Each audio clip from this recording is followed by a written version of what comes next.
Hey everybody, it's Jason Blaha here, and I want to talk to you guys today about several studies that were done by the same set of researchers looking at doing compound movements versus isolation movements, adding isolation movements to compound movements, basically for the upper body. They all wanted to see what it would do for arms. So let me put on my +5 out of weaponsmithing, work on skilling up my crafting a little bit, and let's talk about this. And some of this people aren't going to like this, but I mean, what else are we supposed to do other than look at the research? I mean, when you have research and they're measuring muscle changes on people who are running programs for a few months, it gives us some good indications of what's going on. And when the same people are doing a few different variables, they're making multiple studies that we can look at. It really can tell us a lot. And these aren't researchers who are trying to make waves. These are researchers who are just trying to understand the reality of what goes on in the body. The first one that we have, these people, the first study they did on it was about 4 years ago. And I'm going to link all these studies down below. Now, they did a bunch of things to where they had these guys train 3 times a week. They had novice lifters, right? And I've cited this study several times. They took novice lifters, had them train 3 times a week. They had one group do lat pull downs and bench presses, right? And the other group did lat pull downs, bench presses, and they added curls and tricep extensions to it, right? So that they got a compound and an isolation. They trained basically 3 times a week with 3 sets of 12. 3 sets of 12 is a lot of volume. And you know what people have noted who've seen this, because when that study got looked at, what did they find? That people didn't gain more muscle. There was slightly more muscle, it looked like, in the combination group, but not enough that it would be like visible. And they said it was statistically insignificant. And the reason they probably said that is that basically there was one guy out of the group of 10 or something, or the 15 that were in the combination group, that gained just significantly more muscle. And so they had to do other studies on some of this, and it's interesting because the studies went the other way in some of them. So when you're dealing with a group like that, people say, well, what do you mean? I mean, they gained like whatever, 5.5% versus 5.9% the other. That's significant. No, not really, because one person can skew those results, and it's a small sample size. But what they found was that 3 sets of 12, 3 times a week on the lat pull down, produced just as big a bicep growth as doing the same thing and adding 3 sets of 12 of curls behind it. They saw the same amount of muscle growth in their biceps, same with the triceps. And a lot of people would say, okay, well, it makes sense, because they're noobs, and noobs will grow from anything, and maybe the lat pull down and the bench press gave them maximum arm stimulation. So we need to look at that further, though. That's just comparing that, and you're talking about they did a lot of volume. There was 9 sets of 12 on the big compounds per week, and it's spaced out 3 times a week. That's maximum growth. That's maximum weekly tonnage. The extra stuff probably just didn't add any additional tonnage that was growth stimulating because they did enough work. That's what's going on. And it's noobs. Of course they're going to grow from anything.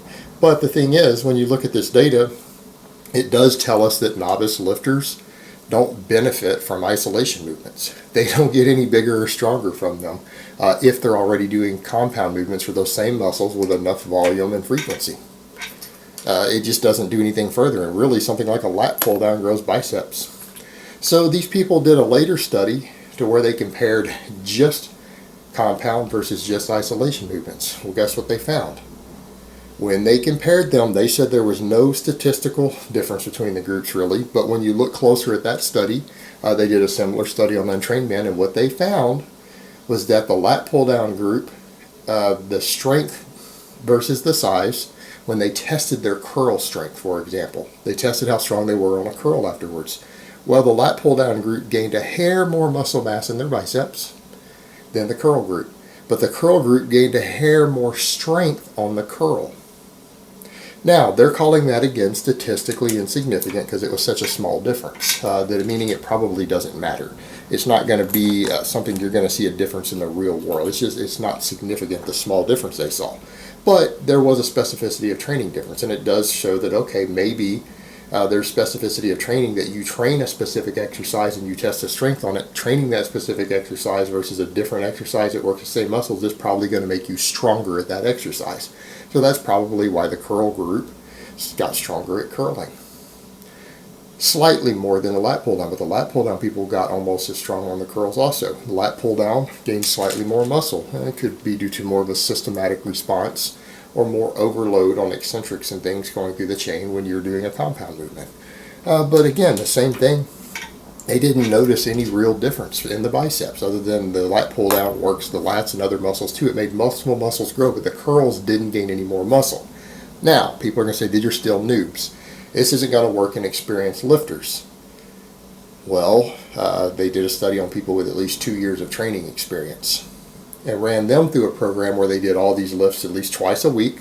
So again, intermediate level lifters, 2 years experience. Some people call that advanced, but they all had a minimum of 2 years, healthy young men. They got almost the exact same results. It's a more detailed study, and what they did with this one, they did the same protocol. Now, I think in this one they had them run a linear periodization program though, because they're more advanced. They need an actual periodized program. What they found, when they measured the arms, because that's all they're caring about. They're doing lat pull downs and bench press for arms versus lat pull downs, bench press, a tricep extension, and a curl. All right, so they're doing these two basic compounds. And again, we don't think of the lat pull down as a great bicep exercise. Chin ups, yeah.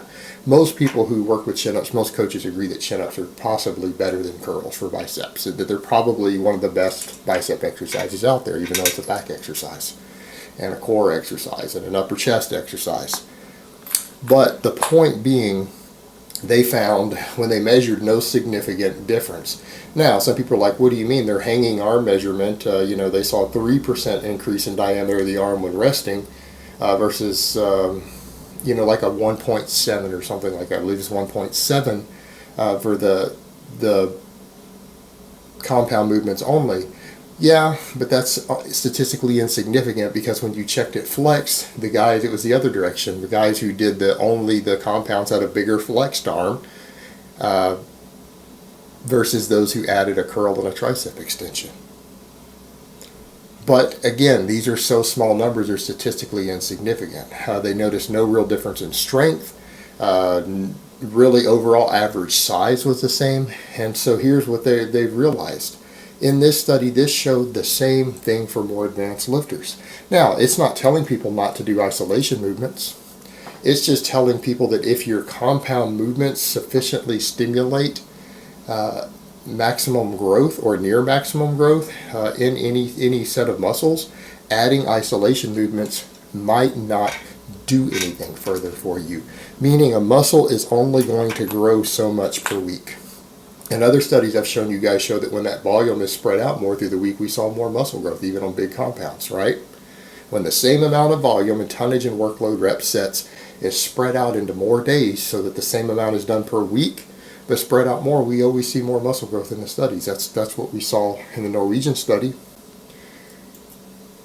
So what they pointed out is that for people who want to be efficient in the gym, compound only routines should be able to stimulate as much muscle growth as you're trying to get. You should be able to stimulate maximum muscle growth for people who don't want to be in the gym a long time. They want to make efficient use of their time, that this seems to be the case.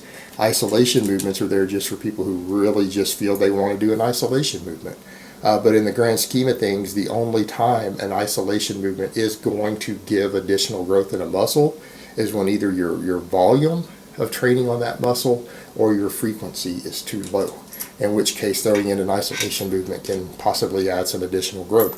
But when frequency and volume are sufficient, these studies are showing that both novices and even more advanced lifters with 2 years of training experience don't see significantly more growth by adding isolation movements in for those muscles.